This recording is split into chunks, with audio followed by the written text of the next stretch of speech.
Hi and welcome along to AFTV Transfer Daily, the show that keeps you up to date with players that be linked with a summer transfer move to Arsenal. We're down here today at the Emirates Stadium. I thought, yeah, why not just come down here because nice day and everything. It's been a bit of rain. And as well, I'm trying to do a little walking today to just get rid of the memories of last night. England losing the Euros on penalties. Heartbreak, trust me. You'd have seen us on the watch-alongs and that. It was absolute heartbreak. Imagine England. They haven't lost a game in this tournament. They only conceded 2 goals and they still didn't win it. It's weird, isn't it? I don't know, penalties just doesn't seem the right thing. I guess, what else can you do?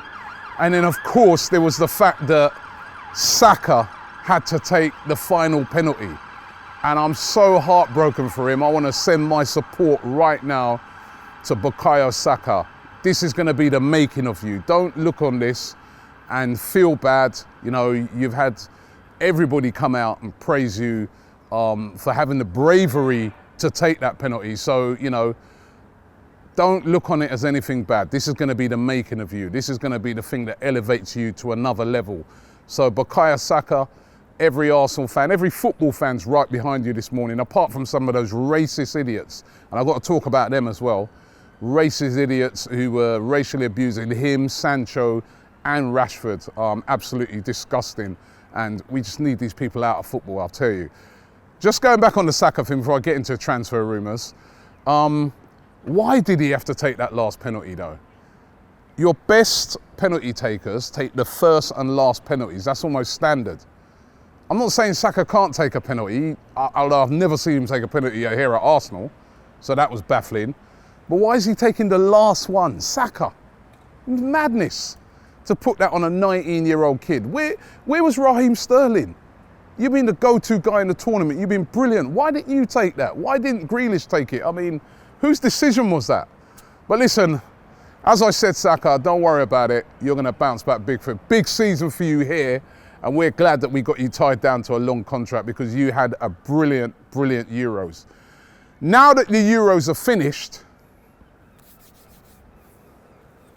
all attention turns to here. No more excuses now. Time to get busy. Arsenal have got a friendly tomorrow against Hibs up in Scotland. Yeah, the pre-season has started. We've got another one at the weekend against Rangers. Then we go to Florida to play Inter Milan, to play Everton, to play a team over there from Mexico. The pre-season is in full effect.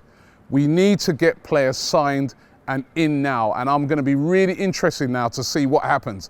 It has been a bit slow for not just Arsenal, for every team. Let's be real now, and I'm giving Arsenal the benefit of the doubt now. It's been a slow period for every single team. You look around, not many teams have signed players during this whole period of the Euros. And that's because, you know, players have been away, you know, you've had the Copa America as well, but now those are done. What are Arsenal going to do, right? We know that Albert Sampi Lokonga is going to sign. I think he's just doing his isolation. Expect that to be announced very, very shortly. But what about the others? The big one is Ben White. Arsenal have gone all in for Ben White. We've heard the rumours right throughout the Euros. He didn't actually figure in any of the games in the Euros. But now that he's going to be back, I remember some of these players, although they're back, they will be going on holiday.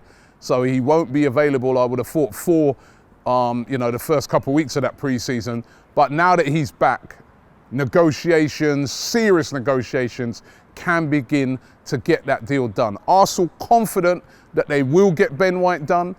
They're willing to pay over £50 million to get it done. Is it what we need right now? Is it the priority? I'm not against the signing. I think it'd be a great signing, talented player. But it's only going to be a good signing if we get the other big signings done as well. But Ben White, that is one that looks like that is going to happen over the next few weeks. It's just a matter now of the negotiations with Brighton, with the player, and getting the player signed up. There's other deals to be done. We know the problem areas are the midfield. First of all, let's start with that defensive midfield position. Expect over the next couple of weeks, Granit Xhaka to possibly move to Roma. Roma are the team that want him. Mourinho wants him badly. He wants to go to Roma. It's just negotiating that fee, but I think that is definitely going to happen. And then who's going to come in to replace him? It's not going to be Albert Sambi Lokonga. He's long term. Who's coming in the immediacy to replace him?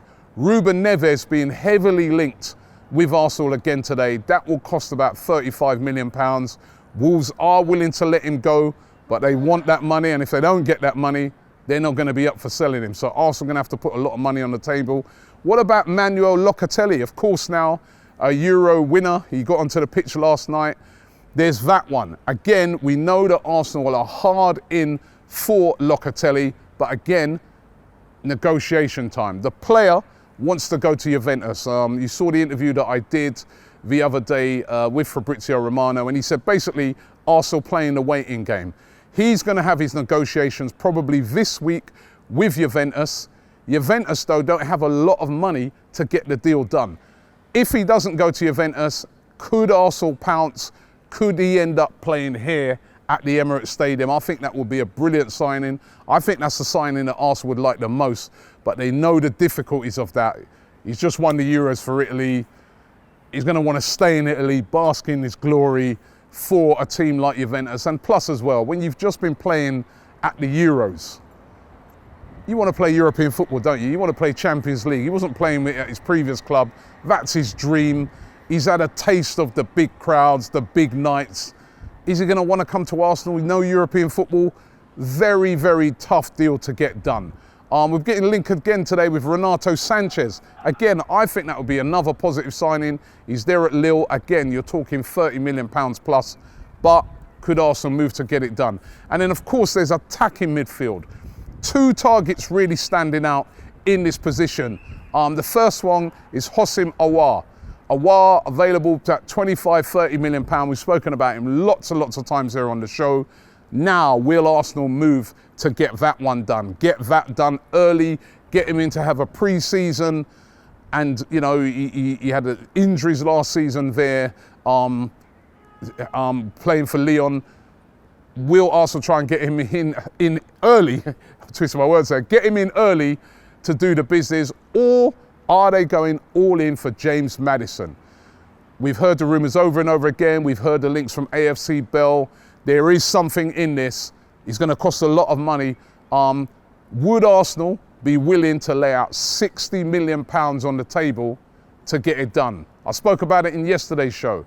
They're willing to double his wages to bring him here to the Emirates. They're offering him a great package, 4 years plus an additional year.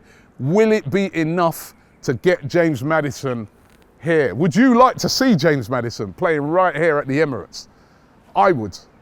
Maddison, Aubameyang, Pepe, that excites me, right? So those are the type of signings I'd love to see done. And then there's a whole host of players that we've forgotten about that they're going to need to be moved on. We're going to see a lot of activity with that. Kolasinac, Ainsley Maitland-Niles, what's happening with him? What's happening with Reece Nelson? I was told by a very good source that he's going to be on the move. What about, you know, Bellerin? Will he be staying or will he be going? We've seen the links with Inter Milan and loans and stuff like that.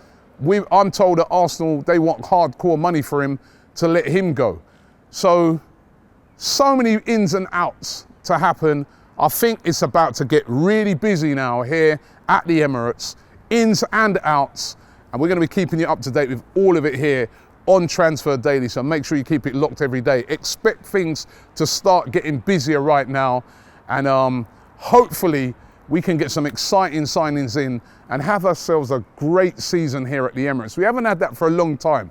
We just want a great season and see where that takes us. A positive. I think every fan wants to see a team that's playing well and that's moving forward, that you think, yeah, I'm right behind this team right now. We haven't had that for a few years. It's been a lot of transition. Let's hope we can get those signings in. So listen, thanks for watching the show today. Don't forget to check me out here tomorrow. I'll be here. Don't forget to subscribe to the channel, like this video, and I will be back tomorrow.